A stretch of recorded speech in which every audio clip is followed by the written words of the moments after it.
Hi, hi, hi! Okay pa ba kayo dyan, ha?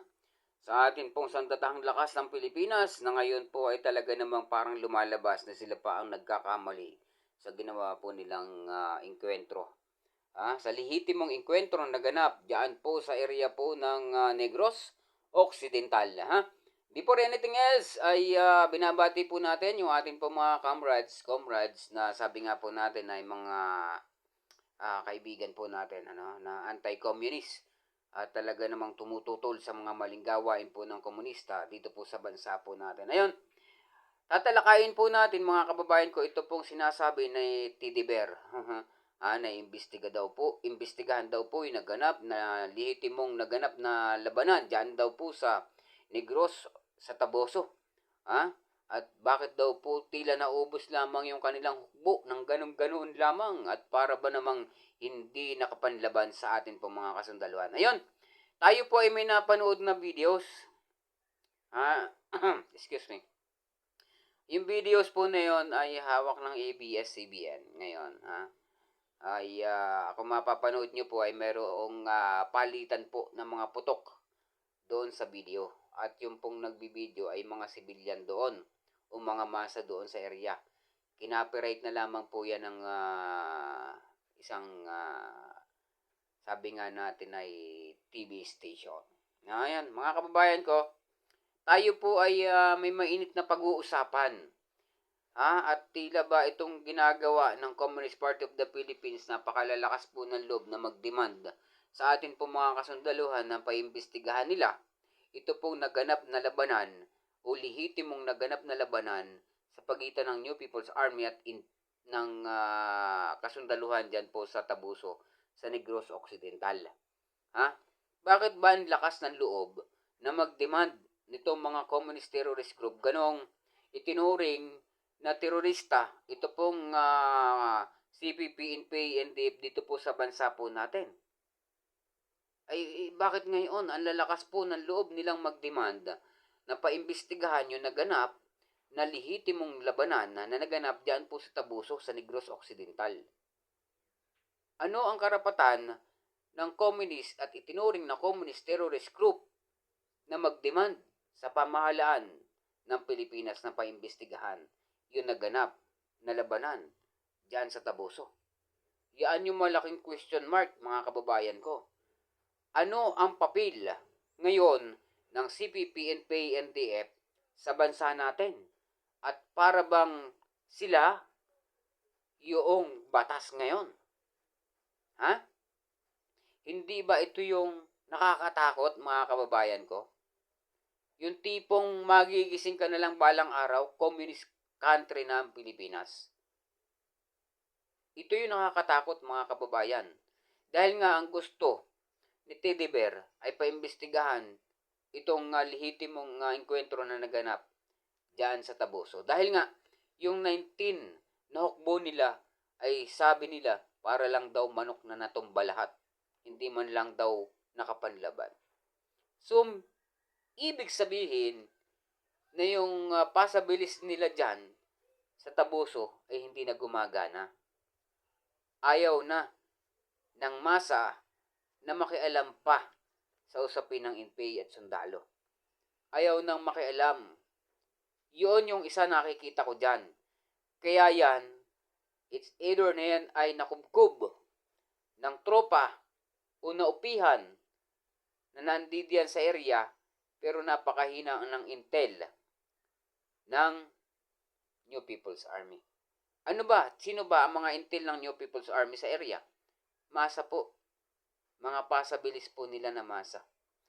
Yung mga ugnay po nila na mga masa at mga sangay ng partido sa lokalidad, yan po yung mga intel nila dyan sa bawat bababaan po nila na lugar. So, ibig sabihin, mga kababayan ko, humina o mahina na yung intel o yung dito ng New People's Army dyan po sa Negros sa Taboso. At bakit? Pag-aralan nating mabuti, ilan ba yung pinatay ng New People's Army ng mga sibilyan dyan sa Taboso? Sa Occidental, sa Oriental. 49 lang naman po yung pinagpapatay ng mga yan. yung mismong mga namatay na yan, sila po mismo ang pumatay doon sa 49.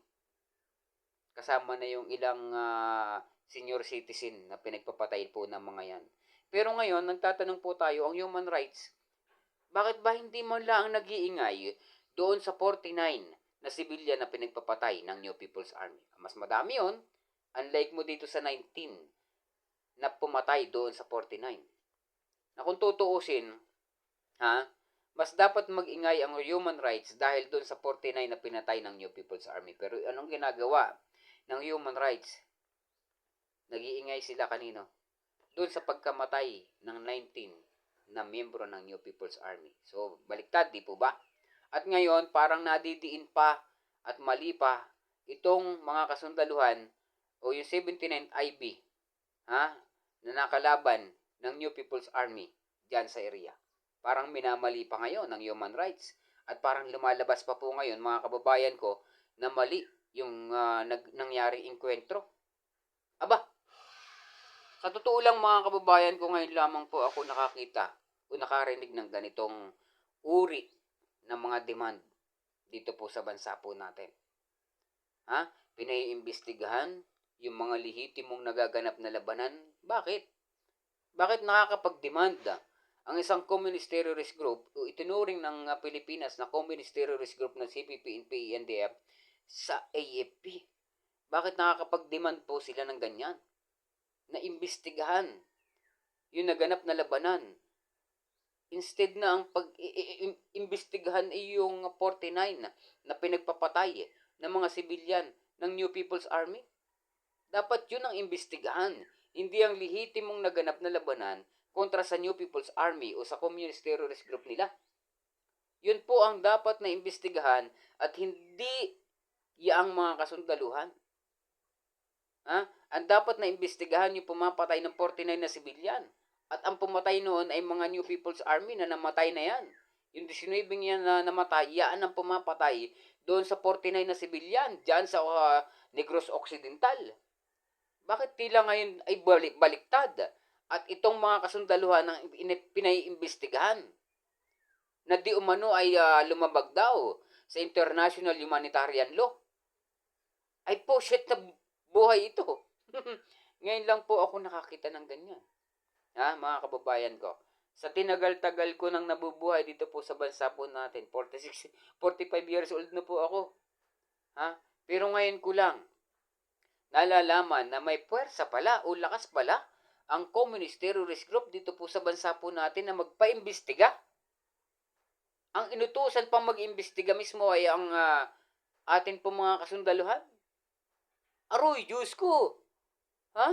Nasaan na tayo? Baka sa susunod ng mga panahon, ito na yung sinasabi ko. Huwag kang relax. Baka susunod ng mga panahon, ang bansang Pilipinas ay isang communist country na. Ito na po yung sinasabi ko. Lumalabas po ngayon ang lakas at puwersa ng communist terrorist group, itong legal front ng communist terrorist group. Lumalabas po ngayon ang puwersa nila. Talaga namang gusto pang dikdikin itong atin po mga kasundaluhan at di umano pumatay sila ng sibilyan. Mali daw di umano sa international humanitarian law ang ginagawa ng atin po mga kasundaluhan. Ay po, shit naman kayo. Kailanman itong communist terrorist group dito po sa bansa po natin, kailan pa sila nagkaroon ng boses na ganyan? Tanong ko lang, kailan pa kayo nagkaroon ng boses dito sa bansa natin na itinuring kayong communist terrorist group? Ang CPP, NPA, NDF, mga kababayan ko, ay tinuring pong communist terrorist group ng bansa po natin at ilang countries dito po sa Asia. 9 na bansa ang nagdeklara na ang CPP, NPA, NDF ay communist terrorist group. Pero bakit ngayon sila pa ang nakakapag-demand na imbestigahan yung lehitimong naganap na labanan ng New People's Army at kasundaluhan dyan sa Negros, sa Taboso? Aba, ay kalakas ng loob. Ano po? Ito po yung napakainit na issue sa atin pong lipunan. Tinalo nga po yung flood control anomalous Tinalo rin yun, natakpan din yung usapin sa pagpapa-hair follicle test ni Bongbong Marcos. ng Supreme Court. Natabunan lahat yon. Natabunan lahat yung issue nitong labanan na naganap dyan po sa Negros sa Taboso. Ayun mga kababayan ko ha, tayo po ay nagkakaroon lamang po dito ng kuro-kuro. Bakit ngayon tila nagdidemanda ang Communist Terrorist Group dito po sa bansa po natin? Lakas na lakas po ng loob na mag-demand sa atin pong kasundaluhan na imbestigahan yung naganap na lihitimong labanan ng New People's Army diyan po sa Negros sa Taboso. Abay, gaano kalakas ang Communist Terrorist Group sa bansa po natin? Pagka ganyan, na sila po mismo ang nagpapaimbestiga. Aba, tayo po ay mag-isip-isip ha, mga kababayan ko. Isipin natin mabuti saan na ba tayo lalagay dito kapag nagtagumpay ang Communist Party of the Philippines sa bansa po natin. Ayun, muli, tapusin muna natin hanggang dito na lamang muna yung atin pong ginagawang videos. At binabati po natin yung atin pong mga comrades at comrades sa iba't ibang panig po ng Pilipinas. Sabi nga natin ay kapit lang tayo ha. At huwag bibitaw sa napakainit na issue dito po sa bansa po natin. Ayun. At syempre binabati po natin yung mga Facebook friend po natin at binabati rin po natin yung ating po mga followers ha. At yung mga walang sawang sumusubaybay sa atin po mga nilalabas na videos, tayo naman po yung nagtatanong. Ha? Ito po yung mga katanungan ko ha. Tayo po ay nagbigay lamang ng kaunting kuro-kuro. Ha? Bakit ba itong Communist Terrorist Group ay tila na ang lakas mag-demand ng investigasyon? Yon, hanggang dito na lamang po muna. Alvin Almonte Torero, dating isang rebelde na nagbalik loob sa ating pamahalaan na nagsasabing huwag kang kukurap dahil baka sa isang araw communist country na ang bansang Pilipinas.